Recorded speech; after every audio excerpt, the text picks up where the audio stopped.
completed 2 passes, off of 2 attempts for 30 yards there before he had to take a break, getting banged up on that first possession for Rockwall. Rushing the football, Mason Marshall, been outstanding. 13 carries himself for 59 yards, averaging a little bit over 4.5 yards per carry, and as you mentioned, has those 3 touchdowns. Ashton Emery, 5 carries for 23 yards. Parker Williams, 4 for 22. Cameron Marshall, that end around there, 1 for 20. How about that young man? Yeah, that's great. Lake Bennett, 2 for 14. Aiden Meeks, 1 for 3. Brennan Ross had the 1 carry for 3 yards. Noble Johnson is the leading receiver for the Yellow Jackets, 3 receptions for 45 yards. Aiden Meeks has 2 for 23. And McCrillis, 1 reception for 9 yards. I was confused on what was going on there. Is that the band? I think so. I'm hoping so, right? Again, yeah, I think it is. 15 first downs there in the first half, 221 yards of total offense. Well, it's been an impressive performance, especially when you got a kid like Mason Marshall that did not expect to come in and have to just, play every down.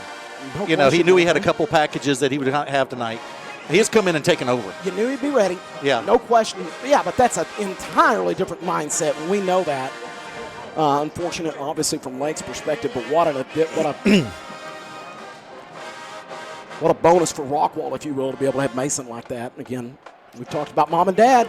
Yeah. The impact of it, coach's kids. So, hey, what do you say? Well, you got Caden that's just left. Showed off and set a high standard on the football field here for Rockwall. Good luck to Caden. He's down there at A&M. Yes, and then, let's talk about a few other kids that have left the program and moved on to college. Braden Locke is having a great offseason so far from what we understand. I've been talking to Braden back and forth a little bit. He's kind of moving up in the depth chart there, having a good fall season here, or fall practice, with Mississippi State. We've seen a couple of videos that have been sent around. I was reading about him the other day, and he's in the you're right, mixing it up, and making his name there. We weren't sure if it was him because one of the clips was him running for a touchdown, and we never saw that in Rockwall. We did, but they were quarterback sneaks. Yeah, he fell forward for touchdowns here. We liked it when we had the positive yards. That right.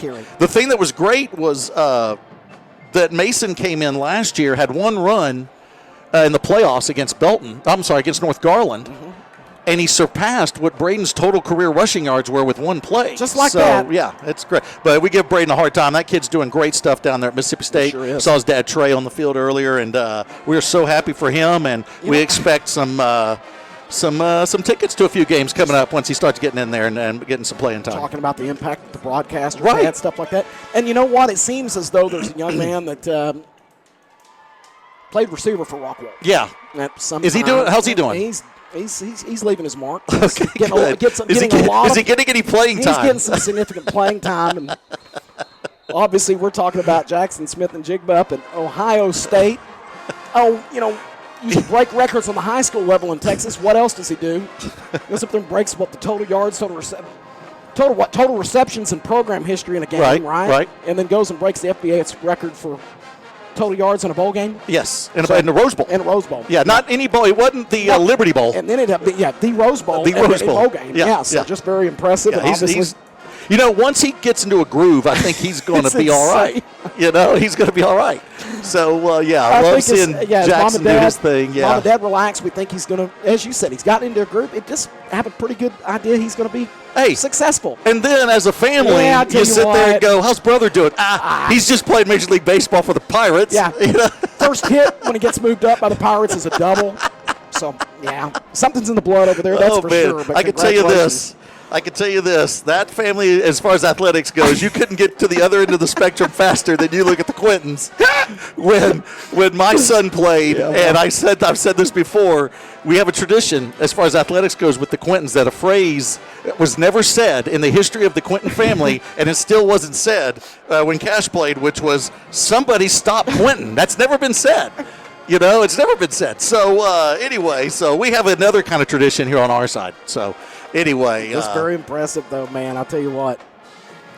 It's a fun time here to be a Yellow Jacket, and let's quickly go over also the Heath Hawks started their season on Thursday. We kind of touched on a little bit.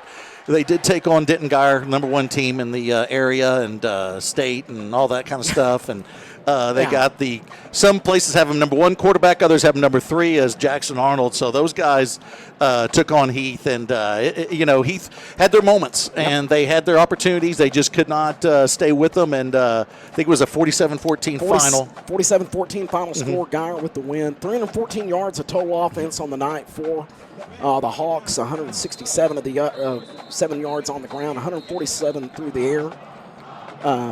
Again, as you mentioned, took their licks. They're playing a very, very good team. And Denton we've been Geyer, there. Yeah, absolutely. Yep. And it's not going to get any easier next week. They've got Euless Trinity. Right.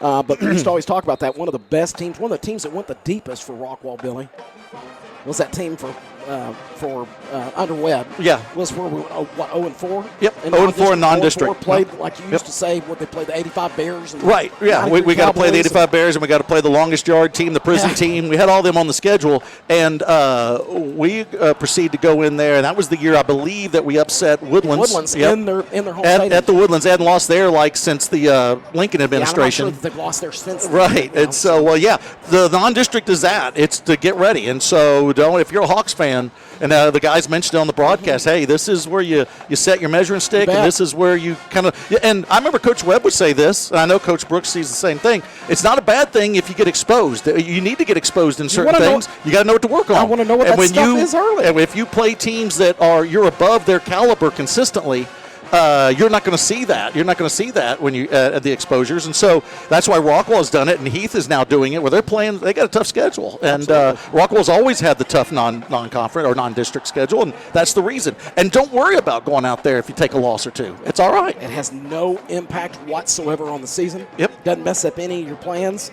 Same thing is happening here for the Jackets. Yeah. Both teams, the Hawks and the Yellow Jackets, you know what they're preparing for? They're preparing to play each other to start district. Absolutely. In 3 games from now. That's when it counts. Yeah. And that's what everybody's going towards. Heath could show up 0-4 and Rockwall could show up 4-0 or vice versa.